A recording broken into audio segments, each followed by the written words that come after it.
नमस्कार, आपण बघत आहात द पोलीस टाइम्स मराठी।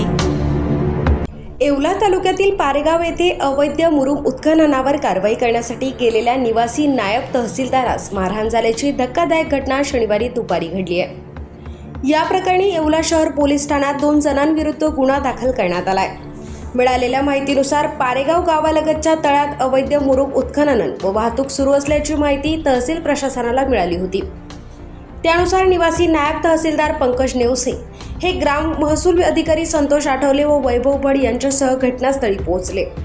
कारवाई दरम्यान MS-17 CV 4522 क्रमांकाचा मुरुमाने भरलेला डंपर आढळून आला। संबंधिताकडे उत्खननासाठी आवश्यक परवान्याची मागणी करण्यात आली, मात्र कोणतीही कागदपत्रे सादर न करता महसूल पथकाशी वाद घालण्यात आल्याचा आरोप फिर्यादीत करण्यात आला आहे। फिर्यादीनुसार राहुल बद्रीनाथ आहेर याने नायब तहसीलदार नेवसे यांना मारहाण करून खाली पाडले, तसेच गळा आवळून जिवे मारण्याचा प्रयत्न केला। या घटनेत नेवसे जखमी झाले। तसेच राहुल आहेर व शुभम परदेशी यांनी शासकीय कामात अडथळा निर्माण करून धमकी दिल्याचाही आरोप करण्यात आला आहे।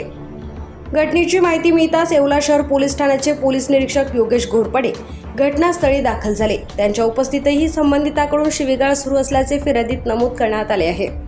या प्रकरणी येवला शहर पोलीस ठाण्यात भारतीय न्याय संहिता 2023 मधील विविध कलमानुसार तसेच महाराष्ट्र जमीन महसूल अधिनियम 1966 अंतर्गत गुन्हा दाखल करण्यात आला आहे। पुढील तपास सहाय्यक पोलीस निरीक्षक सागर कोते करीत आहेत।